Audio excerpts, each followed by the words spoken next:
નમસ્કાર, જય હિન્દ, વંદે માતરમ વિદ્યાર્થી મિત્રો, તમારું સ્વાગત છે આઈએસ લાઇફસ્ટાઇલ એકેડમીના કરંટ અફેરની અંદર, જેની અંદર આપણે ધ હિન્દુનું ગુજરાતીમાં હું તમારી સાથે ડિસ્કશન કરવાનું છું. કઈ રીતે ન્યૂઝપેપર વાંચવું જોઈએ, એની કઈ ઇન્ફોર્મેશન કામની છે, ઉપયોગમાં કઈ રીતે લેવાય છે, કયા સબ્જેક્ટ ઓરિયન્ટ ક્વેશ્ચન હોય છે અને આપણે એને ડીલ કઈ રીતે કરશું, એ બધી ઇન્ફોર્મેશન આપણે આ વિડીયો લેક્ચરની અંદર જોવાના છીએ. જે પણ વિદ્યાર્થી મિત્રો લાઈવ ધ હિન્દુ એનાલિસિસમાં જોડાવા માંગતા હોય એ ડેલી સવારે 8:30 વાગે એપ્લિકેશનમાં જોડાઈ શકે છે અને બાકીના વિદ્યાર્થીઓનું રેકોર્ડિંગ જોઈ શકે છે, જે આપણી એકેડમીની એપ્લિકેશનમાં અવેલેબલ છે. તો વિદ્યાર્થી મિત્રો, સ્ટાર્ટ કરીએ 14 માર્ચ ધ હિન્દુ એનાલિસિસ. સૌથી પહેલી ઇન્ફોર્મેશન તમારી સાથે ડિસ્કસ કરું તો એ ઇન્ફોર્મેશન છે રિસર્ચ એન્ડ ડેવલપમેન્ટ ઉપર, અને એને પ્રોવાઈડ કરવામાં આવેલા ફંડિંગ ઉપર 1 લાખ કરોડ જેવું બજેટ ની અંદર એલોકેશન કરવામાં આવ્યું છે for R&D, research and development purpose point of view. તો આ પોઈન્ટ હકીકતે છે શું, આપણને કામ કઈ રીતે લાગી શકે છે, તો એની માહિતી ચર્ચા કરવા પહેલા એક ડેટા જો, આ તમારી સામે એક ડેટા આપેલો છે. આ ડેટા કામનો હોય છે, બરાબર. કરંટ અફેરનું મહત્વ શું છે? કરંટ અફેર તમને કરંટ ટોપિક ઇસ્યુમાં કયા છે એ પ્લસ એક કમ્પેરેટિવલી ડેટા પ્રોવાઈડ કરે. તો અહીંયા ઇન્ડિયા છે, યુએસ છે, યુકે છે, ચાઇના છે, સાઉથ કોરિયા છે, જાપાન છે. પોપ્યુલેશન આપણને બધાની ખબર છે, બરાબર. પોપ્યુલેશનમાં ઇન્ડિયા સૌથી આગળ છે, બરાબર. પછી ચાઇના છે, પછી રેસ્ટ ઓફ કન્ટ્રી છે. તો એમાં તમે સૌથી પહેલો ડેટા જો, પીએચડી હોલ્ડર. આપણે એન્યુઅલી એક વર્ષમાં કેટલા પીએચડી હોલ્ડર થાય છે, તો સંખ્યા જુઓ, બરાબર. મતલબ પહેલા નંબર ઉપર અમેરિકા છે, તો પણ અને બીજા નંબર ઉપર ચાઇના છે, ત્રીજા નંબર ઉપર ઇન્ડિયા છે. પણ જ્યારે આપણે પેટન્ટ રજિસ્ટ્રેશનની વાત આવે, ઇનોવેશનની વાત આવે, તો પરફોર્મન્સ જોવો 6ઠ્ઠા નંબરે, માઇનોર એકદમ. તો આ બધી વસ્તુ શું બતાવે છે કે ભારતનું એજ્યુકેશન સિસ્ટમમાં એજ્યુકેશન તો બરાબર ચાલે છે પોપ્યુલેશન અનુસાર, પણ જે રિસર્ચ એન્ડ ડેવલપમેન્ટ થવું પડે, જે ઇનોવેશન થવું પડે, ઇનોવેશન એટલે એવું જ નહીં સાયન્સ ઇન ટેકના ફિલ્ડમાં જ, in A to Z field, બરાબર. અત્યારે આપણે આ ટેકનોલોજીનો ઉપયોગ કરીએ છીએ, જેનો તમે આ લાભ લ્યો છો, બરાબર. એ પોસિબલ કેમ બન્યું છે? તો કોઈ વ્યક્તિએ આ પ્રોબ્લેમને સોલ્વ કરી હશે, બરાબર. કે કઈ રીતે એક વ્યક્તિ એક જગ્યાએથી બેસીને દેશના અથવા વિશ્વના દરેક ખૂણા સુધી લોકો સાથે મળી શક્યા, બરાબર. તમે મને ત્યાં ઘરે બેઠા બેઠા, બરાબર, અથવા કોઈ પણ જગ્યાએથી તમે મને ટેબ્લેટ, મોબાઈલ, લેપટોપ, કોઈ પણ જગ્યાએથી આ ઇન્ફોર્મેશન જોઈ શકો છો. વાય? આની અંદર એક ટેકનોલોજી અંદર ઇન્વોલ્વ છે. તો આ એક R&D છે. તો અલગ અલગ વસ્તુ છે, એક વસ્તુ ત્યાં નથી થઈ રહ્યું. આ તમે અત્યારે જે જોઈ રહ્યા છો, it is not done by a single process. આપણને લાગે છે એકદમ સરળ પ્રોસેસ છે, પણ એ સરળ નથી. એવી જ રીતે હું તમને વાત કરું કે તમે વાઈફાઈ થી તમારા મોબાઈલની અંદર કોઈ મૂવી અથવા કોઈ લેક્ચર પડ્યો હશે અને એ તમે તમારા બીજા વિદ્યાર્થી મિત્રોને શેર કરો છો, તો એમાંથી એવું તો શું થયું કે એ મોબાઈલમાંથી કોઈ પણ પ્રકારના કેબલ વગર એની પાસે માહિતી વહી ગઈ. હકીકતે આપણે કોઈનું કોપી પેસ્ટ કરીએ છીએ, તો અંદર શું થતું હશે કે જેથી એની એક કોપી એક ફોલ્ડરમાંથી બીજા ફોલ્ડરમાં બનતી હોય. તો આ બધી એક ટેકનોલોજી જ છે કે એનું એક સમન્વય હોય, અને એ સમન્વયને લીધે આ વસ્તુ પોસિબલ બનતું હોય. આપણે અત્યારે જે આ વસ્તુ જોઈ રહ્યા છો તમે, હું તમને એનું એક્ઝામ્પલ આપું તો કેટલી વસ્તુ એક સાથે કામ કરી રહી છે. તો સૌથી પહેલા આની અંદર હાર્ડવેરની આપણે વાત કરીએ, તો એક તમારા હાથમાં એક મોબાઈલ, લેપટોપ કે ટેબ્લેટ કે એવું કંઈ પણ હશે, એક હાર્ડવેર છે. સેમ વસ્તુ અહીંયા હું જે આ સિસ્ટમ ચલાવી રહ્યો છું, તેમાં એક કેમેરો છે, એક માઇક છે, પછી ઇન્ટરનેટ કનેક્શન છે, બરાબર, બ્રોડબેન્ડ, અને 2 પીસીનું સેટઅપ છે આખું, જેની અંદર આ ઇન્ફોર્મેશન ચાલતી હોય. આ તમે જે જોઈ રહ્યા છો એની સિવાય હું બીજી સ્ક્રીનમાં બીજી ઇન્ફોર્મેશન જોઈ રહ્યો, જે હું આ લખું છું, બરાબર, કઈ રીતે ચાલે છે એ બધું દેખાતું હોય. અને મારી પાછળ તમે જોઈ શકો છો, હકીકતે દિવાલ છે, પણ તમને દિવાલ નહીં દેખાતી હોય, બરાબર. તો આ વસ્તુ શું છે? એક આખી કોમ્પ્લેક્સ સિસ્ટમ છે, એ ચાલે છે. અને ઇલેક્ટ્રિસિટી જરૂરી છે, ઇન્ટરનેટ કનેક્શન જરૂરી છે. કોઈ જગ્યાએ ઇન્ટરનેટ કનેક્શન નહીં હોય તો નહીં ચાલી શકે. તો બધી વસ્તુ એક જ્યારે સાથે થાય છે, આ ઇનોવેશન થયું. તો આવા ઇનોવેશન કરવા માટે ઘણો વર્ષો લાગે. અને આ બધામાં મેઇન સમસ્યા શું છે ખબર? આ બધું અચીવ કરવામાં મલ્ટિપલ ટાઈમ પ્રયાસ કરવો પડે. આપણે જોઈશું સૌથી પહેલા બલ્બની શોધનું ઉદાહરણ આપણે વારંવાર આપીએ છીએ. તો બલ્બ એક વખતમાં શોધાઈ નથી ગયો, બરાબર. એના માટે નિરંતર રૂપથી પ્રયાસ કરવામાં આવેલો હોય, ત્યારે જઈને આપણને લાસ્ટલી સફળતા મળી હોય, બરાબર. તો આ બધા કરવામાં ખર્ચો થતો હોય. એ ખર્ચો જો ન મળે, આમાં સ્ટુડન્ટને સ્કોલરશિપ આપવામાં આવે, એજ્યુકેશન ઉપર ખર્ચ કરવામાં આવે, રિસર્ચમાં ખર્ચ કરવામાં આવે. આપણે ન્યુક્લિયર વેપન જે બનાવ્યું, આપણે ન્યુક્લિયર સંપન્ન દેશ થયા, તો આપણે 1960, બરાબર, આપણે એનો ઇતિહાસની ખાલી હું શરૂઆતની વાત કરું તો આખો જે વિચાર હતો એ ડોક્ટર હોમી જહાંગીર ભાભાનો હતો, બરાબર. એની સાથે વિક્રમ સારાભાઈ મળ્યા, પછી એપીજે અબ્દુલ કલામ મળ્યા, નહેરુજીને એપ્રોચ કર્યો તો નહેરુજી એગ્રી જ નતા થતા, બરાબર. ફાઇનલી એગ્રી થયા, કામ શરૂ થયું પ્રાઇમરી સ્ટેજનું. પછી ઇન્દિરા ગાંધી કમિટમેન્ટ કરી કે નહીં, આપણે ન્યુક્લિયર વેપન ઉપર કામ કરશું જ તે. પછી સ્માઇલિંગ બુદ્ધા, બરાબર, પેલું ન્યુક્લિયર ટેસ્ટિંગ થયું, અને બાદમાં આપણે 1998માં આપણને જે સફળતા મળી અટલ બિહારી વાજપેયી સરકારની અંદર. તો આ બધી વસ્તુ શું છે, ઇનોવેશનમાં ખર્ચ થાય. ખર્ચ પ્રોડક્ટિવ હોતો નથી. આરએનડીમાં પ્રોડક્ટિવ નથી હોતો, મતલબમાં તમે જેટલું ખર્ચ કરો એટલું તમને ના મળે. ઘણી વાર એવું થાય ને કે ભાઈ તમે પૈસા ચૂકવો ને એમાં તમને કંઈ પણ મળે, મતલબ 1 કિલો ખાંડ માટે તમે પૈસા આપ્યા હોય અને તમને ખબર પડે કે આ 500 જ આવી, તો આપણને નિરાશા થાય કે ભાઈ પૈસા 1 કિલો માટે આવે 500 કેમ આવી. તો એ ટાઈપ, તો આમાં ખર્ચ વધારે થતો હોય છે. તો આપણે આ જેટલા પણ કન્ટ્રીને અહીંયા ડેટા જોઈએ છે, જેટલા પણ કન્ટ્રીને આપણે ડેટા જોઈએ છે, એક જીડીપીનો ખાસો એવો શેર આરએનડીમાં ખર્ચ કરે છે, બરાબર, કે જેથી ઇનોવેશન કરે અને એનું જ ઇનોવેશનનો આપણે મેક્સિમમ લાભ લઈએ. તો તમે અત્યારે જોતા હશો, આપણે જેટલી પણ એપ્લિકેશન કે જે ટેકનોલોજી યુઝ કરીએ ને, એ મોસ્ટ ઓફલી યુએસ અને ચાઇનીઝ હશે, બરાબર. તમે ચેક કરી શકો છો તમારા મોબાઈલની અંદર કેટલી એપ્લિકેશન છે, એમાંથી ભારતીય કેટલી છે, અમેરિકી કેટલી છે, ચાઇનીઝ કેટલી છે. એટલે તમને બધું આઈડિયા આવી જશે. ટેકનોલોજીનો મતલબ ખાલી સાયન્સ ઇન ટેકના ફિલ્ડમાં નહીં, દરેક ફિલ્ડમાં, A to Z ફિલ્ડમાં તમે જે પણ વસ્તુ યુઝ કરતા હો, દરેક જગ્યાએ એક ઇનોવેશન હશે, બરાબર. ઇનોવેશનને લઈને એક ઉદાહરણ આપું છું.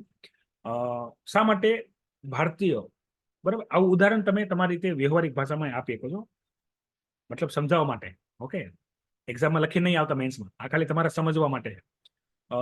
શા માટે ભારતીયોની આખા વિશ્વમાં ડિમાન્ડ છે? ટેકનિકલ કંપની હોય, નોન ટેકનિકલ હોય, મેન્યુફેક્ચરિંગ હોય, બરાબર, કોઈ પણ જગ્યાએ. તો આ એક કિસ્સો બહુ ફેમસ છે, તમે કોઈ જગ્યાએ સાંભળેલો હશે, તમે આ જોશો ત્યાં.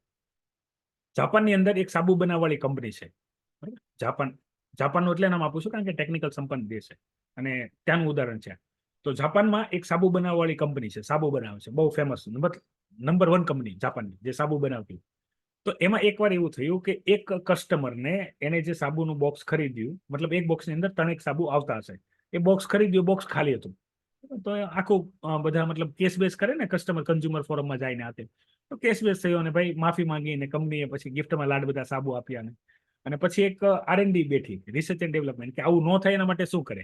તો એના માટે જાપાને એક મશીન બનાવ્યું, બરાબર. જે મશીન વેટ અને વેટ એક મતલબ વેટ એનું જે હશે, 3 સાબુ ભરાય કોઈ બોક્સનું, તો અને બોક્સને આખું એવું હોય સાબુમાં કે એક આખી પેનલ હોય, બરાબર. એની અંદર શું હોય કે ભાઈ 3 સાબુ આવતા હોય, એને એક વ્યક્તિ બોક્સની અંદર ભરતો હોય, અથવા મશીનથી થતું હોય તો મશીનની અંદર જ બોક્સની અંદર 3 સાબુ ભરાતા હોય. પછી બોક્સ આગળ જતું હોય, એને પછી પ્લાસ્ટિકનું કોટિંગ થતું હોય.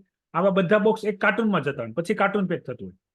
તો એ જે વચ્ચેનો જે રસ્તો હતો કે જ્યાં 3 સાબુ નીકળે, એ રસ્તામાં એક તો વેટ સેન્સર મૂક્યું, પછી એક લેઝર સેન્સર મૂક્યું, બરાબર. આ બધાની પાછળ એક્ઝેક્ટ જે ખર્ચ છે, બરાબર, એનું એસ્ટિમેશન કરવામાં આવ્યું. તો 1 કરોડ જેવો આ ટેકનોલોજીમાં ખર્ચ થવાનો હતો, એક યુનિટમાં, ખાલી એક જ યુનિટમાં, મતલબ જ્યાંથી સાબુ પાસ થશે ખાલી ન જાય એના માટે.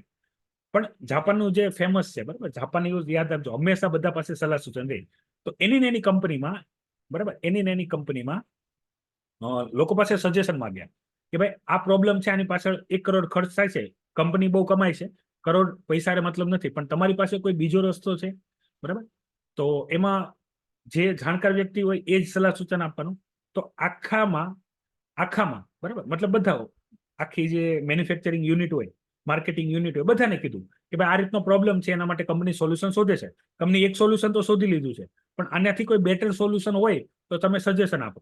તો જે મેનેજર હોય, બરાબર, મતલબ હેડ મેનેજર હોય, બીજા મેનેજર હોય, પછી વર્કર હોય, બધાને બધા સલાહ સૂચન આપીએ કે છે, બરાબર. નાનો એવો વ્યક્તિ પણ સલાહ સૂચન આપીએ કે જાપાનની આ વસ્તુ બહુ સારી છે. તો એમાં એક સજેશન આવ્યું, બરાબર, અને સજેશન બહુ ઇફેક્ટિવ હતું. અને એ સજેશનનો મેન ફાયદો શું હતો ખબર? એમાં ખાલી 5,000 ખર્ચ હતો, 5,000 ખર્ચ, અને 100% રિઝલ્ટ આવતું હતું. જે 1 કરોડ રૂપિયા વાળું જે આપતું હતું ને, એટલું જ રિઝલ્ટ આવતું હતું. તમે વિચારો એ સજેશન શું હશે. અને હું તમારા ઉત્સુકતા માટે કહી દઉં, એ સજેશન એક ભારતીય આપ્યું હતું, ભારતીય વર્કર ત્યાં કામ કરતો હતો, એને આ સજેશન આપ્યું હતું, બરાબર. અહીંયા પછી બધી જગ્યાએ ડિમાન્ડ વધી ગઈ ભારતીય વર્કરોની. તે શું હશે સજેશન? 5,000માં કામ થઈ ગયું.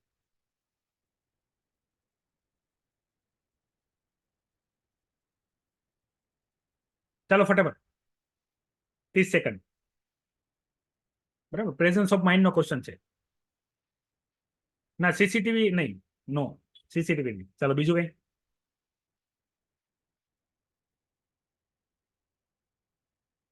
સીસીટીવી થી ખબર નહીં પડે બોક્સ ભરેલું છે કે ખાલી. મતલબ 100% સોલ્યુશન હતું. મતલબ કંપનીએ અપનાવી લીધું, એ વ્યક્તિને મેનેજર બનાવી દીધો. બરાબર, તો હંમેશા યાદ રાખો શા માટે આપણી સાથે તૈયારી કરતા અમુક મિત્રો પાસ થઈ જાય છે અને અમુક રહી જાય છે. એનું કારણ આવું વજન વાળું તો હતું જ તે, પણ વજન વાળું નહીં, વજન વાળામાં ઇસ્યુ આવતું હતું.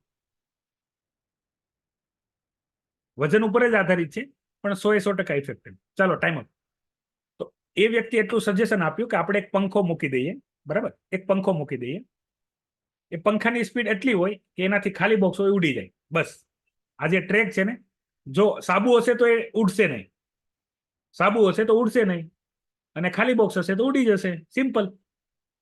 ઓકે, મતલબ ખાલી હશે અથવા અધૂરું ભરેલું હશે, કંઈ પણ હશે, પંખાની સ્પીડ એટલી હશે કે જો 3 સાબુ ભરેલા હશે તો ઉડશે નહીં. બરાબર, બાકી ઉડી જશે. અને આ વસ્તુ પ્રેક્ટિકલી ચેક કરવામાં આવી, આ સફળ થઈ. બરાબર, એ વ્યક્તિને મેનેજર બનાવવામાં આવ્યો. તો આ ઇનોવેશનનો એક ફાયદો છે કે ભાઈ તમે ધ્યાન દો, આના કરવા માટે વ્યક્તિનું ઓપન માઇન્ડ હોવું જરૂરી છે, જે ભારતમાં નથી. અને એનું કારણ છે એજ્યુકેશન સિસ્ટમ. ઓકે, કારણ કે આપણે કંઈ અલગ વિચારતા જ નથી, જે કામ કરવાનું એ જ કરવાનું, બસ આપણે આપણા કામથી કામ. તો એ વસ્તુ ન હોવું પડે. ઇનોવેશનમાં એક માઇન્ડ જેટલું એક્ટિવલી કામ કરતું હશે એટલું સમાજને, દેશને, જીડીપીમાં, સોસાયટીમાં દરેક જગ્યાએ બેનિફિટ મળશે. તો ઓપન માઇન્ડસેટ વાળું કામ કરવું પડે. બરાબર, એટલે તમે જુઓ ઘણા બધા જે સફળ લોકો હોય છે એજ્યુકેશનની સાથે સ્કિલ ડેવલપમેન્ટ પ્રોગ્રામની અંદર ભાગ લેતા હોય છે. બરાબર, તમારા આજુબાજુ કોઈ પણ પ્રકારના સેમિનાર થતા હોય, ફ્રી કે પેડ.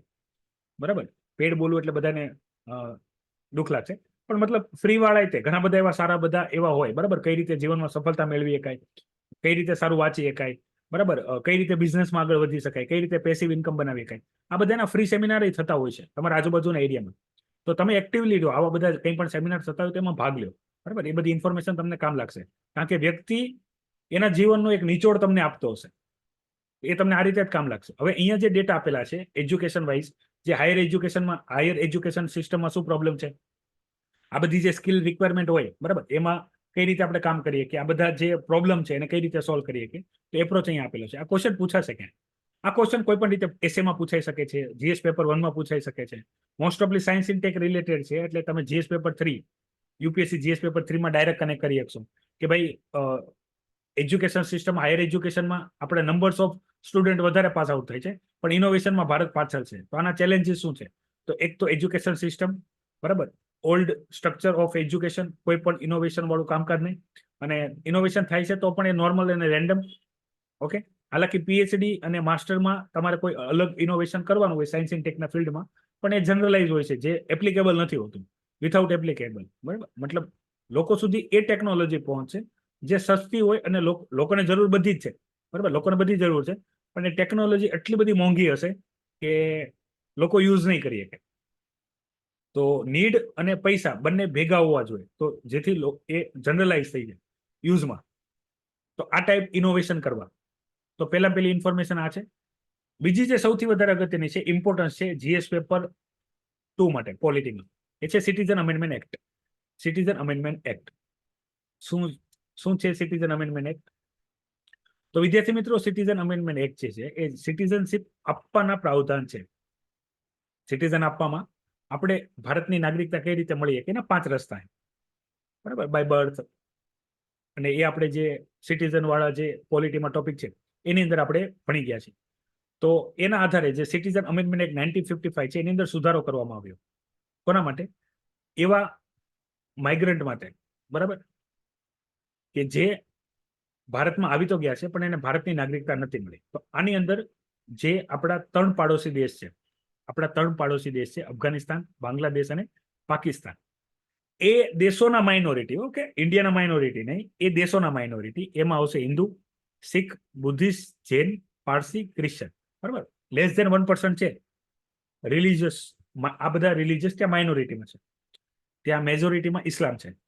તો આ બધા જે લોકો જે ભારત આવી ગયા છે અને એને નાગરિકતા નથી મળી, એ નાગરિકતા આપવા માટે થઈને જે આપણો સિટીઝન અમેન્ડમેન્ટ એક્ટ 1955 છે, જેમાં આપણે ક્રમિક રીતે ચેન્જીસ કર્યા છે નાગરિકતા આપવા માટે. તો એની અંદર એક ફાઇનલ સુધારો કરવામાં આવ્યો કે આવા જેટલા પણ હતા, બરાબર, જે લીગલ રીતે, હવે ભારત આવવાના લીગલ ઇલીગલ ઘણા બધા રસ્તાઓ, તો તો લીગલ ઇલીગલ કે પણ જેની પણ રજીસ્ટ્રેશન એને કરાવ્યું હોય ડોક્યુમેન્ટ આપીને, તો બધાને નાગરિકતા આપવામાં આવશે. એટલું બેઝિક ખાલી ખ્યાલ આવી ગયો પેલા સિટીઝન અમેન્ડમેન્ટ એક્ટમાં. નાગરિકતા આપવાની છે કોને? માઇનોરિટીને. કોને? 3 દેશની માઇનોરિટી. કયા 3 દેશ? અફઘાનિસ્તાન, બાંગ્લાદેશ અને પાકિસ્તાન. એ દેશોની માઇનોરિટી કોણ છે? હિન્દુ, શીખ, બુદ્ધિસ્ટ, જૈન, પારસી અને ક્રિશ્ચન. બરાબર. ત્યાં મેજોરિટીમાં કયો ધર્મ છે? તો ઇસ્લામ. ઓકે. તો ત્યાંથી આ ધર્મના જે લોકો આવ્યા છે એને હકીકતે સિટીઝનશીપ માટે એને એપ્લાય કરેલું હશે, પણ એને સિટીઝન અમેન્ડમેન્ટ એક્ટ અનુસાર એને નાગરિકતા આપી નથી શકાતી હોતી. બરાબર. તો એને આપવા માટે આપણે વ્યવસ્થા કરી છે. હજી જ એક આવો એક જળવતો પ્રશ્ન છે, એ છે તમિલનાડુ. શ્રીલંકામાંથી પણ મતલબ અંગ્રેજો તમિલ્સોને શ્રીલંકા લઈ ગયા હતા કામ કરવા માટે. ત્યાં 46 મેજોરિટીમાં છે, તમિલ્સ માઇનોરિટીમાં છે. તો તમિલ્સ ફરીથી ભારત આવી ગયા છે. તો એનો પણ સિટીઝનશીપનો ઇસ્યુ ચાલે છે. એ ઇસ્યુને આની અંદર જોડવામાં આવ્યો નથી. એના માટે અલગ વ્યવસ્થા કરવામાં આવશે સિટીઝન અમેન્ડમેન્ટ એક્ટને લઈને. આ ક્વેશ્ચન પૂછાશે કે મેન્સમાં તો પૂછાશે જ તે. ઇન્ટરવ્યુમાં પણ ખાસ ડિબેટ થશે. બરાબર. જીપીએસસીમાં થશે, યુપીએસસીમાં થશે, કારણ કે જળહળતો પ્રશ્ન છે. તો કોઈ પણ પ્રકારની કોઈ નેગેટિવિટી ફેલાવતું હોય કે ભાઈ આનાથી કોઈની નાગરિકતા છીનવાઈ જશે, તો ખોટી વાત છે. જે પ્રાવધાન નાગરિકતા આપવા માટે કરવામાં આવતો હોય છે, બરાબર, એ નાગરિકતા છીનવી શકતો નથી. તો મેઇન પ્રોબ્લેમ એ છે, તો આપણે નાગરિકતા છીનવા વાળું ચાલે છે કેમ માર્કેટમાં? તો એનો કનેક્શન કરવામાં આવે છે એનપીઆર અને એનઆરસીઆર. બરાબર. જે અસમ એકોર્ડ નોર્થ ઇસ્ટ સાથેની સમસ્યા છે 1951ની. તમે જો ઠીકઠાક ભણ્યા હશો, તો નહીં પણ ભણ્યા હો તો તમે જાણકારી હશો કરંટ અફેરના, તો પણ આ માહિતી તમારી પાસે હશે.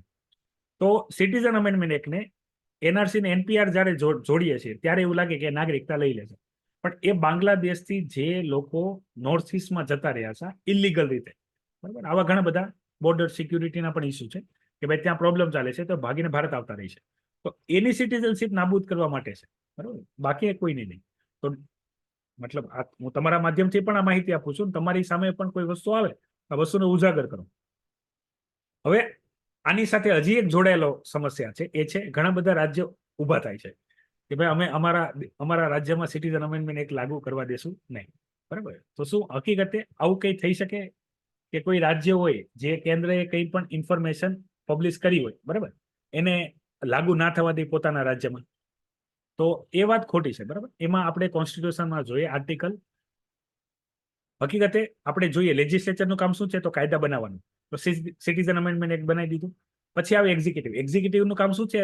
લેજિસ્લેચરે જે કાયદા બનાવ્યા ને એને લાગુ કરવાનું. તો માની લો પોલિટિશિયન બયાનબાજી કરે છે કે અમે લાગુ નહીં કરીએ કે આવું કે તેવું પેલું, તો ખાલી ઇલેક્ટેડ મેમ્બર જ ન હોય, સિલેક્ટેડ મેમ્બર હોય. સિલેક્ટેડ મેમ્બર કોણ છે? તો આઈએસ આઈપીએસ તમે બધા જે તૈયારી કરો છો ને એ બધા તમે બધા બ્યુરોક્રેટ્સ કહેવાય, અધિકારી. તમે સિલેક્ટેડ કહેવાય, તમે એક્ઝામ આપીને પાસ થાવ છો, તો તમારે પણ લાગુ કરવાની આની જવાબદારી છે. અને આપણા બંધારણમાં આર્ટિકલ 256 257માં લખેલ છે કે ભાઈ કેન્દ્ર કંઈ પણ જે પણ બિલ પાસ કરે તો એ રાજ્યએ લાગુ કરવા પડશે. હાલાકી શેડ્યુલ 7 ની અંદર કોન્કરન્ટ લિસ્ટ, બરાબર, સ્ટેટ લિસ્ટ અને યુનિયન લિસ્ટ હોય છે. તો એમાં યુનિયન લિસ્ટ ઉપર યુનિયન બનાવે, સ્ટેટ લિસ્ટ ઉપર સ્ટેટ બનાવે, કોન્કરન્ટમાં બંને બનાવે. તો એની અંદર એક ક્લિયર કટ મેન્શન છે કે ભાઈ જો કોઈ પણ ગાઈડલાઇન્સ, ભલે સ્ટેટ લિસ્ટનો ઇસ્યુ હોય, સબ્જેક્ટ હોય, પણ છતાં જો એમાં સેન્ટર કાયદો બનાવે છે તો રાજ્યએ લાગુ કરવો પડશે. હાલાકી એમાં ફેરફાર કરી શકે છે પોતાના રાજ્ય અનુસાર, પણ લાગુ બિલકુલ ના કરે એવું ના થઈ શકે. 365 આર્ટિકલ, બરાબર, આની અંદર કાયદેસર પ્રાવધાન કર્યા છે કે સેન્ટર કોઈ નિર્દેશ આપે અને રાજ્ય નહીં માને તો રાજ્ય સ્ટેટ ઇમરજન્સી લગાડી દેશે, બરાબર, જેને પ્રેસિડેન્શિયલ રૂલ કહેવાય છે. સરકાર જ બરખાસ્ત થઈ જશે. એટલે કોઈ પોલિટિશિયન કોઈ પણ પ્રકારના બયાનબાજી કરતું હોય તો યાદ રાખો સેન્ટર પાવરફુલ છે, રાજ્યનું નહીં ચાલે. બરાબર. મતલબ ઠીકઠાક યુનિફોર્મિટી લાગશે તો કોઈ પણ પ્રકારની નેગેટિવિટીમાં પડવાનું નથી. બરાબર. મતલબ ન્યૂઝ ચેનલ વાળા ભલે પ્રેમથી જે ચલાવો ચલાવ્યા કરે, રિયાલિટી આ છે. ખ્યાલ આવી ગયો? કોઈ ડાઉટ છે? જો બધા જેટલા પણ ટોપિક છે સિટીઝન અમેન્ડમેન્ટ એક્ટ આરે, બરાબર, જે તમારી સામે આવતા હશે એ બધાનો ઉલ્લેખ અહીંયા આવી ગયો. કોઈ ડાઉટ વધ્યો છે? કોઈ ડાઉટ? સિટીઝન અમેન્ડમેન્ટ મતલબ થિયરીમાં જે આવશે તે, બરાબર, થિયરીમાં આપણે ભણશું, પણ કરંટ અફેરમાં આપણે જેટલું જોઈ શકીએ, જેટલું જાણવાની તમારે જરૂર છે એટલી જ છે. 3 દેશની માઇનોરિટી, એમાં 6 ધર્મ, બરાબર, એને નાગરિકતા આપવાની છે, બરાબર, અને અપાશે. દરેક કોઈ રાજ્યની અગેન્સ્ટ ના જઈ શકે, બરાબર, દરેક રાજ્ય એને લાગુ કરશે. તો તમામ ઇસ્યુ નું ડિસ્કશન આની અંદર આવી ગયું છે. ક્લિયર? કોઈ પણ ક્વેશ્ચન પૂછાય તો તમે લખી શકશો. હવે આમાં એનઆરસી લખેલું જ છે, હું મતલબમાં તમને આ એનઆરસી ને બધું લખેલું જ છે. સિટીઝન અમેન્ડમેન્ટ પોલિટીમાં આપણે જ્યારે સિટીઝનશીપ વાળો ટોપિક જોશું ત્યારે આપણે બધું ડિટેલમાં જોશું. ઓકે, આખું થિયરીમાં એક સાથે જ આવશે. પેલા નાગરિકતા મળે કઈ રીતે, દેશ નાગરિકતા લઈ કઈ રીતે શકે, તમે નાગરિકતાનો ત્યાગ કઈ રીતે કરી શકો, પછી એમાં આપણે સિટીઝન અમેન્ડમેન્ટ એક્ટ એમાં જોઈ લેશું. પણ કરંટ અફેરનો મુદ્દો છે એટલે બેઝિક ઇન્ફોર્મેશન તમારી પાસે હોવી પડે. હવે કર્ણાટકાએ સિવિલ એન્જિનિયરિંગ બિલ બનાવ્યું છે. ડિટેલમાં આપણા માટે સ્ટેટ વાળી ઇન્ફોર્મેશન યુપીએસસી માટે કામ નહીં લાગે. હા, આપણે કર્ણાટકાની એક્ઝામ આપવાની હોય, જેમ આપણે જીપીએસસી આપી છે ગુજરાત માટે, એવી રીતે તો આપણા માટે કામનું છે. હવે સિવિલ એન્જિનિયરિંગ બિલ શું છે તો તમે ધ્યાનથી સમજો. સરકાર ઘણા બધા ટેન્ડર આપે પુલ, બરાબર, બિલ્ડિંગ એ બનાવવાના. તો આપણે જાણીએ છીએ કરપ્શન કે અન્ય કોઈ પણ માધ્યમને લીધે અથવા ઘણી વખત કરપ્શનની સાઈડ ટેકનિકલ ખામીઓને લીધે ઘણી બિલ્ડિંગ કોલેપ્સ થઈ જાય. ઓકે, અને કોઈ કન્સ્ટ્રક્શન બનાવવું બહુ ડિફિકલ્ટ હોય. ડિફિકલ્ટી એવી રીતે હોય કે આપણે કઈ જગ્યાએ બનાવવાનું છે, તો જમીન કેવી છે, બરાબર, પછી એટમોસ્ફિયર ક્લાઇમેટ કેવું છે, પછી ત્યાં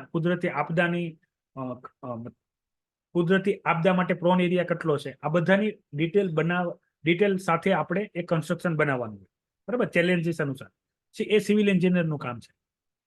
એના પ્લાન પ્રમાણે એ બનાવે. હાલાકી આની ઉપર ટેન્ડર સિસ્ટમથી કામ અપાતું હોય છે, પણ મોસ્ટ ઓફલી કેસમાં એવું જોવામાં આવે છે. અને તમે જુઓ, આ પ્રોફેસર છે, બરાબર, સીઈપીટી ગુજરાત, અહેમદાબાદ ગુજરાત, એને આ ઇન્ફોર્મેશન શેર કરેલી છે. બહુ ડિટેલ ઇન્ફોર્મેશન છે. તમારું બેકગ્રાઉન્ડ સિવિલ એન્જિનિયરિંગ છે તો તમારા માટે કામની વસ્તુ છે. બીજા બધા વિદ્યાર્થી માટે ખાલી જાણકારી માટે જરૂરી છે. તમે કલેક્ટર બનશો તો તમારા એરિયામાં કઈ કન્સ્ટ્રક્શન કરવાનું કામનું ટેન્ડર તમારે આપવાના છે. તમારી પાસે બધા ટેન્ડર લઈને આવશે, અલગ અલગ કંપનીઓ, બરાબર, કંપનીઓ અથવા પીપીપી મોડેલથી આપણે બનાવીએ છીએ. તો આની અંદર એટલું જ કીધું છે કે જે હાઈલી પ્રોફેશનલ હોય સિવિલ એન્જિનિયર, બરાબર, એને આપણે હાયર કરવા જોઈએ, એને કામ આપવું જોઈએ, અને એક લાયબિલિટી બનાવવી જોઈએ, બરાબર, કે જો કંઈ પણ થશે આ વસ્તુને તો એના ટોટલ જવાબદાર તમે રહેશો, બરાબર, તમારે કમ્પ્લીટ કરીને આપવું પડશે. આવું આપણે રોડ રસ્તામાં કરી દીધું છે, બરાબર. મતલબ માની લો કે કોઈ કોન્ટ્રાક્ટર કે કોઈ જે રોડ બનાવવાનો ટેન્ડર લે છે, એની હાથે એક બોલી હોય શરત આને કે ભાઈ આ આટલો ટાઈમમાં કંઈ પણ ખરાબી થશે તો રિપેર કરીને આપવાનું રહેશે, તો ફરી બનાવીને આપવાનું રહેશે, જેના પૈસા સરકાર નહીં ચૂકવે. અને હવે એક બીજી વસ્તુ થઈ ગઈ છે, શું કે પેલા બનાવો ને પછી પૈસા લઈ જાઓ.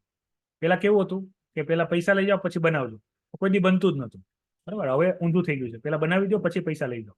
મતલબ પેલા બતાવો કે બની ગયું, એનું ટેસ્ટિંગ થશે અને પછી કામ થશે. આના ઉપર મલ્ટિપલ મૂવી પણ બનેલા છે કે કઈ રીતે કન્સ્ટ્રક્શનની અંદર કરપ્શન અને અન્ય માધ્યમોને લીધે ધાંધલી થાય, બરાબર, કે ભાઈ ટેન્ડર લે, સસ્તામાં ટેન્ડર ભરી દે, બરાબર, પછી કાંક લોચા નીકળે, પછી ટેન્ડરમાં પૈસા વધારે, બરાબર.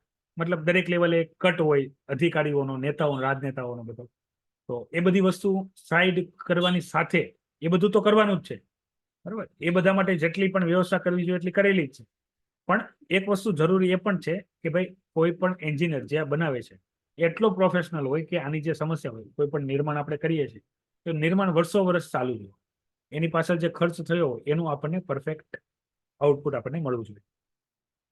હવે આ છે જીએસ પેપર 3 ઇકોનોમી માટે અને જીએસ પેપર 2 આઈઆર માટે, જેની અંદર trade and economic partnership agreement plus જે યુરોપિયન ફ્રી ટ્રેડ એસોસિએશન છે EFTA, એની અંદર ઇન્ડિયા ટ્રાય કરે છે કોઓપરેશન કરવાનું. આનાથી શું થશે, ડાયરેક્ટલી ભારતને 100 બિલિયન જેવું ફ્રેશ એફડીઆઈ મળશે, ફોરેન ડાયરેક્ટ ઇન્વેસ્ટમેન્ટ, જેને શોર્ટ ફોર્મમાં આપણે એફડીઆઈ કહીએ છીએ. મતલબ પૈસાનો ઇનફ્લો થશે અને ઇકોનોમિકલ ડેવલપમેન્ટ થશે. યાદ રાખજો, જેટલા બહારથી પૈસા ભારત આવશે એટલું ઇકોનોમીને બૂસ્ટ મળશે, એટલું મેન્યુફેક્ચરિંગ અને અલગ અલગ સેક્ટરમાં, જે પણ સેક્ટરમાં એફડીઆઈ આવે, જેમાં સરકારે નિર્ધારિત કરેલા પર્સન્ટેજ અનુસાર ઇન્વેસ્ટમેન્ટ થશે અને આપણને બેનિફિટ મળશે અને કોઓપરેશન વધશે, બરાબર. મોસ્ટ ઓફલી કેસમાં આપણે આ ટાઈપના એગ્રીમેન્ટ એવા દેશો સાથે કરતા હોય જેની પાસે આપણે એક્સપોર્ટ કરવાની પોસિબિલિટી વધારે હોય, કે ભાઈ એ કંપની આવે, મેન્યુફેક્ચરિંગ કરે, બરાબર, ભારતમાં સેલ કરે અને ભારતની બહાર જાય, તો ભારતનું જે એક્સપોર્ટ છે વધે કોઓપરેશનને લીધે. ફ્રી ટ્રેડ એગ્રીમેન્ટના ફાયદા અને નુકસાન બંને પૂછાય છે. યુકે સાથે પણ આપણે આ ડીલ કરવાનું તૈયારી કરીએ છીએ. હાયર એન્ગેજમેન્ટ, બેટર લર્નિંગ, બરાબર. આનો મતલબ કે ભાઈ તમે એવું કેવું સારી રીતે ભણાવો કે ભાઈ કોઈ ડિફિકલ્ટ વસ્તુ પણ હોય તો પણ ભણવાની મજા આવે, એ ટાઈપ.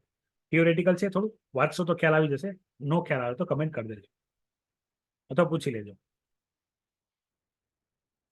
હવે અહીંયા એક બીજો એક હવે ડિસ્કશન છે, બરાબર. આને પ્રોબ્લેમ તરીકે જોવામાં આવે છે, એ છે જજ અને બ્યુરોક્રેટ્સ. બ્યુરોક્રેટ્સ એટલે નોકરશાહી. તમે જોયા હશે ઘણા બધા આઈપીએસ, ઘણા બધા આઈએસ, ઘણા બધા મામલતદાર, તલાટી, બરાબર, કોઈ પણ મતલબમાં અધિકારી કે જજ, સુપ્રીમ કોર્ટના, હાઈકોર્ટના, બરાબર. આ લોકો શું કરે છે, કાં તો રેઝિગ્નેશન આપી દે, કાં તો રિટાયર થઈને પોલિટિક્સ જોઈન કરે. તો આ કેટલું યોગ્ય છે? બરાબર, આ કેટલું યોગ્ય છે? આની ચર્ચા આપણે ઓલરેડી જૂના ગઈકાલના લેક્ચરમાં આપણે કરી ચૂક્યા છીએ. જે વિદ્યાર્થી ગઈકાલનો 13 માર્ચ વાળો ધ હિન્દુ એનાલિસિસ નો જોયું એ જોઈ લેશું. ઓકે, અહીંયા એના ડિટેલમાં જજમેન્ટ આપેલા, ફાયદા નુકસાન બંને આપેલા છે, અને એની ચર્ચા ઓલરેડી કરી રાખેલ છે, એટલે અત્યારે આપણે ચર્ચા કરતા નથી.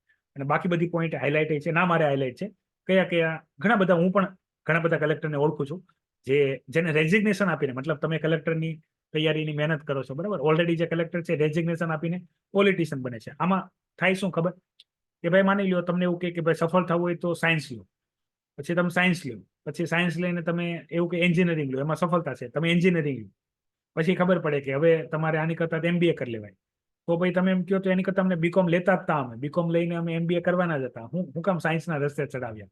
એ જેવું થયું કે ભાઈ અમારે કરવી તો દેશ સેવા જ હતી, લોકોનું કલ્યાણ જ કરવું હતું, તો અમે અધિકારી બનીએ કે અમે લોકોનું કલ્યાણ કરીએ, કે અહીંયા આવીને ખબર પડી કે ભાઈ કલ્યાણ તો પોલિટિશિયન કરીએ, કે હવે અમારે ઇલેક્શનમાં જવું છે એ ટાઈમ.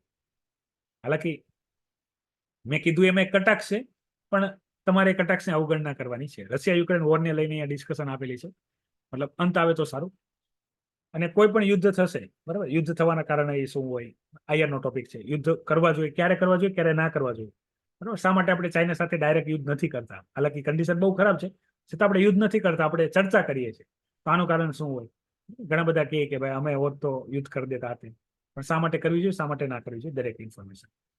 આ એક ટોપિક અગત્યનો છે. અગત્યનો શું છે? 5 આઈસ, બરાબર, ગ્રુપિંગ. 5 આઈસ ગ્રુપિંગ આપણે જાણીએ છીએ. નીઝર, બરાબર, જેનું કેનેડામાં હત્યા થઈ, કેનેડાની સરકાર એવો આરોપ લગાડ્યો હતો આ કરવાનું કામ ભારતે કર્યું હતું, બરાબર. તો એની પાસે કોઈ એવિડન્સ નહોતા. જરાક ઝૂમ કરી દો એટલે તમને ખ્યાલ આવે આખો ટોપિક. જો તમે કરંટ અફેર કન્ટિન્યુ ફોલો કરતા હશો તો તમને ખ્યાલ હશે. નીઝર એ ત્યાંના એક પોલિટિકલ પાર્ટીના પર્સન હતા, અને એ ખાલિસ્તાન મુવમેન્ટ, બરાબર, એના એક લીડર હતા. એની હત્યા થઈ ગઈ કેનેડામાં. કેનેડા સરકારે એના માટે દોષી ભારત સરકારને, ભારતે બતાવ્યું કે આમાં સીધો ભારતનો હાથ છે એને મારવામાં. હાલાકી એના માટે કોઈ એવિડન્સ આપી શક્યા નથી. તો આની ચર્ચા જ્યારે ન્યુઝીલેન્ડના દોરા ઉપર આપણા વિદેશ મંત્રી જયશંકરજી, બરાબર, જે IFS ઓફિસર છે, તો 5 આઈઝનો ઉલ્લેખ છે, બરાબર. તો તમારે પ્રિલિમ્સ માટે ક્વેશ્ચન બનશે, શું 5 આઈઝમાં કઈ કઈ કન્ટ્રી આવે? તો તમારી સામે સ્ક્રીનમાં કન્ટ્રીની લિસ્ટ છે, આ છે 5 આઈઝ, બરાબર. આ એક ઇન્ટર ગવર્મેન્ટલ કહેવાય, બરાબર, જેને મોસ્ટ ઓફલી કેસમાં આવા ઘણા બધા દેશોનું હોય, પણ 5 આઈઝ મતલબમાં એક અલગ ગ્રુપ હોય. શરૂઆત આનાથી થયું કે બધી ઇન્ફોર્મેશન શેર કરશે, ગુપ્ત ઇન્ફોર્મેશન, બરાબર, ઇન્ટેલિજન્સ કે કોમ્યુનિકેશન, બરાબર, ફોરેન નેશન ઉપર. તો આની અંદર કયા કયા મેમ્બર છે? તો શરૂઆતમાં પેલું મોટું નામ છે US નું, અમેરિકા, પછી UK, પછી જો તમે અહીંયા કેનેડા છે, પછી ઓસ્ટ્રેલિયા છે ને ન્યુઝીલેન્ડ છે, બરાબર. 5 આઈસ. હવે અહીંયા 5 આઈસ સુધી અહીંયા અટકતું નથી. આનો ઇતિહાસ એક આપેલો છે, એટલું બધું નહીં. ફિલ્મ્સ માટે ખાલી દેશ પૂછાશે કે કયા કયા દેશ આની અંદર છે, શરૂઆત ક્યારે થઈ હતી, અને આની પછીનું જે છે એ છે હવે આની નાની સફળતા બાદ આ જે આઈસ છે વધી ગઈ, બરાબર. હાલાકી અત્યારે તો બહુ બધા દેશ આની અંદર વધી ગયા છે, પણ 5 આઈસ પછી છે 9 આઈસ, બરાબર. 5 આઈસની સફળતા બાદ એમાં જે જોડાવાળી હતી તે 9 આઈસ. તો 5 આઈસ આ પ્લસ ડેનમાર્ક, ફ્રાન્સ, હોલેન્ડ અને નોર્વે. પછી છે 14 આઈસ, તો આ 9 આઈસ આ, અને બીજા અન્ય 5 તો Germany, Belgium, Italy, Sweden, Spain. અને આની સિવાય બીજા પણ કન્ટ્રી જે આની અંદર ઇન્ટરેસ્ટેડ છે, જેને થર્ડ પાર્ટી કીધા, એ છે Israel, Japan, Singapore, south Korea. તમે એક શબ્દ સાંભળેલો હશે ઘણી બધી મૂવીમાં, એ છે ઇન્ટરપોલ. ઇન્ટરપોલ શું છે કે ભાઈ અલગ અલગ દેશોના આવા જેટલા પણ જાસૂસી યુનિટ હોય એ બધા ભેગા થઈને કામ કરે, બરાબર. અને ઇન્ટરપોલ કહેવાય. તો એ કોમન હોય, બધા દેશોનું એક કોમન હોય. અને આ જે વસ્તુ છે એ એક જેટલા પણ દેશો આની અંદર હશે એ બધા પોતાના ગ્રુપિંગ પ્રમાણે બનાવે, બરાબર, પોતાના ગ્રુપિંગ પ્રમાણે બનાવે. તો આશા રાખું છું અહીંયા આ ટોપિક ખ્યાલ આવી ગયો હશે. ફિલિમ્સના ક્વેશ્ચન આ રીતે બને, બરાબર. ન્યૂઝમાં જે ઇન્ફોર્મેશન આવતી હોય એ હાઇલાઇટ હોય, બરાબર, આપણને તો ધ્યાન હોય નહીં, પણ UPSC વાળાને પાકી ખબર, બરાબર. વિદ્યાર્થીને શું ખબર હશે? નહીં ખબર. હવે IR જે ડિટેલમાં ભણતા હશે ઘણી વખત ત્યાં પણ આનો કોઈ ઉલ્લેખ હોતો નથી. 5 આઈઝનો હોય છે, 9 આઈઝ ને 14 આઈઝનો હોતો નથી. તો વિદ્યાર્થીને કંઈ ખબર જ નથી હોતી. 5 આઈઝ સુધી ભણાવ્યું હોય થિયરીમાં, બરાબર. અને યાદ રાખજો, UPSCમાં કોઈ પણ ક્વેશ્ચન પૂછાય તમે એને આઉટ ઓફ ધ સિલેબસ કહી શકતા નથી, કારણ કે એનો નિયમ છે, બરાબર. એ કોઈ પણ જગ્યાએથી પૂછી શકે છે. તમારી તૈયારી કરંટ અફેર અનુસાર સારી હોવી જોઈએ. તો હવે એક એવો અગત્યનો જે ટોપિક છે એ ટોપિક છે ટ્રસ્ટ વોટ, બરાબર. હરિયાણામાં સરકાર ચેન્જ થઈ, નવા સીએમ આવ્યું. પોલિટિકલ ન્યૂઝ આપણા માટે કામની નથી, આપણા માટે કામની છે પોલિટિક, ટ્રસ્ટ વોટ, જેને વિશ્વાસ મત કહેવાય. વિશ્વાસ મત લેવાનો ક્યારે, તો એનું એક જરાક જોઈ લો. તો સૌથી પહેલું આપણે વાત કરીએ સેન્ટરમાં, તો સેન્ટરમાં પ્રાઇમ મિનિસ્ટર, બરાબર, એને ટ્રસ્ટ વોટ લેવાના હોય લોકસભામાં. અને રાજ્યની વાત કરીએ તો સીએમ, મુખ્યમંત્રી લેવાના હોય વિધાનસભામાં. એને વિશ્વાસ મત, જેને આપણે મેજોરિટી સાબિત કરવાની વાત કહીએ છીએ. તો કયા પ્રેસિડેન્ટ કયા વ્યક્તિને પ્રાઇમ મિનિસ્ટર બનાવે એનો કોઈ પણ સ્પષ્ટ ઉલ્લેખ કોન્સ્ટિટ્યુશનમાં નથી. ઓકે, પ્રેસિડેન્ટ એને પ્રેસિડેન્ટ જે પણ જનરલ ઇલેક્શન બાદ લોકસભા કે વિધાનસભા જે મોટી પોલિટિકલ પાર્ટી હોય અથવા મોટું ગ્રુપ હોય, ગઠબંધન હોય, એના એક લીડર જે પહેલેથી દાવેદાર હોય, અને ન હોય તો એ પાર્ટીના જે પણ એક ખાસ નેતા હોય જેને ઓલરેડી ઓળખતા હોય, એને પ્રાઇમ મિનિસ્ટર અને જે ગવર્નર હશે એ ચીફ મિનિસ્ટર ઘોષિત કરે. પછી એને 1 મહિનાનો ટાઈમ મળે કે એને એના વિશ્વાસ મત હાંસલ કરવાનો હોય. એ વિશ્વાસ મત હાંસલ કરી એનો માનવામાં આવે કે ભાઈ સરકાર પાસે મેજોરિટી છે. તો આવા કેસમાં અહીંયા ઉલ્લેખ કરેલો છે કે ભાઈ આપણે હરિયાણા સરકારની વાત કરીએ વિધાનસભાની, બરાબર, તો વિધાનસભામાં 90 સીટ છે, બરાબર, 90 સીટ છે, 90 મેમ્બર એસેમ્બલી છે, 19 મેમ્બર એસેમ્બલી છે. તો એ અનુસાર, બરાબર, જે મેજોરિટી માટે જેટલા સરકાર બનાવવા માટે જોઈએ, મતલબ બીજેપી અને બીજેપીની સાથે જે સપોર્ટિવ અન્ય પાર્ટી હોય એ લોકો મેજોરિટી સાબિત કરે. મેજોરિટી સાબિત કરો એટલે 50% +1, ઓકે, તો 45 + 1 એટલે 46 MLA એના પક્ષમાં હોય તો થઈ શકે. તો આની અંદર 41 બીજેપીના છે, ઓકે, અને 6 ઇન્ડિપેન્ડન્ટ મેમ્બર, એ જોડાઈને 47 થઈ ગયા. સરકાર બની ગઈ, બરાબર, અને હવે સરકાર રૂલ કરવા લાગશે. પછી એક અગત્યનો ટોપિક છે વન નેશન વન પોલ, બરાબર. એટલે વન નેશન વન ઇલેક્શન વાળો મુદ્દો છે, એને લઈને અત્યારે ચર્ચા ચાલે છે. તો પેલા અટકળ હતી કે 2024 નું ઇલેક્શન આ રીતે થશે, પણ યાદ રાખો જે એના માટે આપણે પૂરી તૈયારી નથી. એના માટે કોન્સ્ટિટ્યુશન અમેન્ડમેન્ટ કરવા પડશે, ઘણો બધા ચેન્જીસ, રિપ્રેઝન્ટેશન પીપલે ઘણા બધા ચેન્જીસ કરવા જોશે અલગ અલગ રીતે, કે કોઈ સરકાર બરખાસ્ત ન થઈ શકે, સરકાર ચાલે તે અમેરિકા જેવું વ્યવસ્થા. એકવાર ઇલેક્શન થાય એટલે 4 વર્ષ પહેલા ઇલેક્શન થશે નહીં. તો એ બધું જયારે ચેન્જીસ થઈ જશે પછી વન નેશન વન ઇલેક્શન થશે. હવે એક અગત્યનો ટોપિક છે અસમ, બરાબર. આ ટોપિક આપણને પૂછાશે કઈ રીતે, પ્રિલિમ્સમાં પૂછાશે, મેન્સમાં ડાયરેક્ટ કોઈ ક્વેશ્ચન નહીં બને. તો અસમની અંદર બરાબર કોબીટોરા વાઇલ્ડ લાઈફ સેન્ચુરી, તો એની અંદર રાઇનોસ, અને રાઇનોસનું નાનું બચ્ચું, બરાબર, જે આરામથી સેન્ચુરીમાં હરે ફરે છે. તો એને લઈને ઇન્ફોર્મેશન આપેલી છે, નોટિફાઈ કરવામાં આવ્યું છે, ટૂંકમાં નોટિફાઈ કરવામાં આવ્યું છે, બરાબર, ડિટેલ હાઇલાઇટ કરેલી છે. કામની ડિટેલ શું છે કે ભાઈ કરંટ અફેરમાં જે પણ વાઇલ્ડ લાઈફ સેન્ચુરીનું નામ આવ્યું તો 1 વર્ષે કે 2 વર્ષે એ વાઇલ્ડ લાઈફ સેન્ચુરી કાં તો જોડોમાં કાં તો રાજ્યમાં. પેલા કેવું હતું, યુપીએસસી એકદમ સિમ્પલ ક્વેશ્ચન પૂછતું હતું કે ભાઈ આ વાઇલ્ડ લાઈફ સેન્ચુરી કયા રાજ્યમાં છે. હવે શું પૂછે છે, એમાં કઈ નદી છે, એમાં કયો પર્વત છે, બરાબર, અથવા એમાં શું કયા કયા પ્રાણી છે, એ પ્રાણીના સાથે બીજા કયા પ્રાણી છે, બરાબર. તો જે પણ નામ આવે કરંટ અફેરમાં ફટાફટ એને તૈયાર કરી લેવા, કારણ કે ઘણા બધા તૈયાર કરવા છે, બરાબર. National park, biosphere reserve, wildlife sanctuary, તો આ બધું એક સાથે નહીં થાય, ઓકે, એ 1 by 1 થશે, રાજ્ય વાઇઝ થશે. તો જેનો ઉલ્લેખ કરંટ અફેરમાં આવે એ તો છોડવાનું જ નહીં, એનો ક્વેશ્ચન આવશે જ, જીપીએસસી યુપીએસસી કોઈ પણ જગ્યાએ.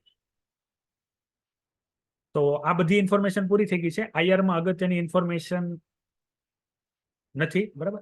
ફ્રી ટ્રેડને લઈને ઓલરેડી આપણે જે યુરોપિયનો ડિસ્કશન કર્યું છે, આપણે ઘણા ટાઈમથી આપણે યુકે સાથે ટાઈપ કરવા માટે ટ્રાય કરતા હતા, અને હવે સમય આવી ગયો છે કે આપણે ટાઈપ કરી લેશું. મોદીજી અને એની ઋષિ સુનાકની ડિસ્કશન થઈ હતી. ઈ કોમર્સને લઈને ભારત ટાર્ગેટેડ છે. ઈ કોમર્સને લઈને કેમ, તો ચાઇનાનું જેટલું પણ એક્સપોર્ટ છે એ બધું ઈ કોમર્સ આધારે થઈ રહ્યું છે.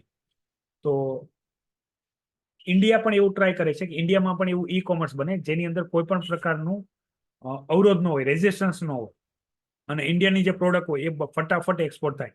મતલબ તમે એક નામ સાંભળેલું હશે, અલીબાબા, બીજી પણ ઘણી બધી ચાઇનીઝ કંપનીઓ છે જે ખાસો એવો માલ ડમ્પ કરે છે બહાર, બરાબર. તો ડમ્પ કરે મતલબમાં વેચે છે, ઓકે, ડમ્પ કરવું ના કહેતા, ભારતમાં કરે પણ બીજે બધે વેચે છે. તો ભારતે પોતાની જે પ્રોડક્ટ છે જે બનાવે છે, બરાબર, એ કઈ રીતે વેચી શકે દૂર સુધી. તો સરકાર આના માટે પ્રોડક્શન લિંક ઇન્સેન્ટિવ, પછી આ જે ઈ કોમર્સ એક પ્લેટફોર્મ, ભારતીય પ્લેટફોર્મ બનાવે, બરાબર, જેમાં એકદમ સ્મૂથલી બહારના દેશો વાળા ઓર્ડર, બલ્ક ઓર્ડર મૂકીએ કે પછી ટ્રાન્સપોર્ટેશન, બરાબર, એક બલ્ક ઓર્ડર હશે એટલે કન્ટેનરમાં ત્યાં સુધી માલ જાય એ વ્યવસ્થા કરે અને આપણું એક્સપોર્ટ વધે. હવે શેર માર્કેટમાં ગિરાવટ આવી હતી ઇલેક્શનની પહેલા, જેની પહેલેથી અપેક્ષા હતી.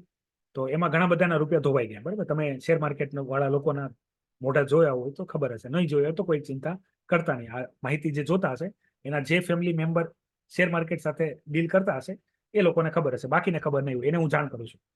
તો રિટર્ન માટે બરાબર REIT INVIT આનો ક્વેશ્ચન ઓલરેડી યુપીએસસી ફિલ્મ્સમાં પૂછાઈ ગયો છે. અને મુન્ની મતલબમાં મ્યુનિસિપાલિટી બોન્ડ બરાબર, આને સિક્યોર રિટર્ન કહેવાય છે. હવે આ ટોપિક આપણે ફાઇનાન્શિયલ માર્કેટ આપણે ઇકોનોમીની અંદર ભણવાનું છે. તો એની અંદર આપણે જોશું કે ભાઈ આપણે FDમાં 7 કે 8% રિટર્ન બરાબર, પછી ઇક્વિટીમાં જાઓ તો 10 કે 12% રિટર્ન, પછી એનાથી વધારે હોય તો રિયલ એસ્ટેટમાં જાઓ કે ગોલ્ડમાં જાઓ કે આ ટાઈપ. તો ઇન્વેસ્ટમેન્ટના ટૂલ્સ ક્યાં ઇન્વેસ્ટમેન્ટ કરવા, કયા ઇન્વેસ્ટમેન્ટમાં કયા રિસ્ક હોય, તેના આધારે આપણે કામ કરી શકીએ. એના માટે ઇન્વેસ્ટમેન્ટ વધારવું જરૂરી છે. ઇન્વેસ્ટમેન્ટ વધશે ક્યારે? જ્યારે સેવિંગ થશે.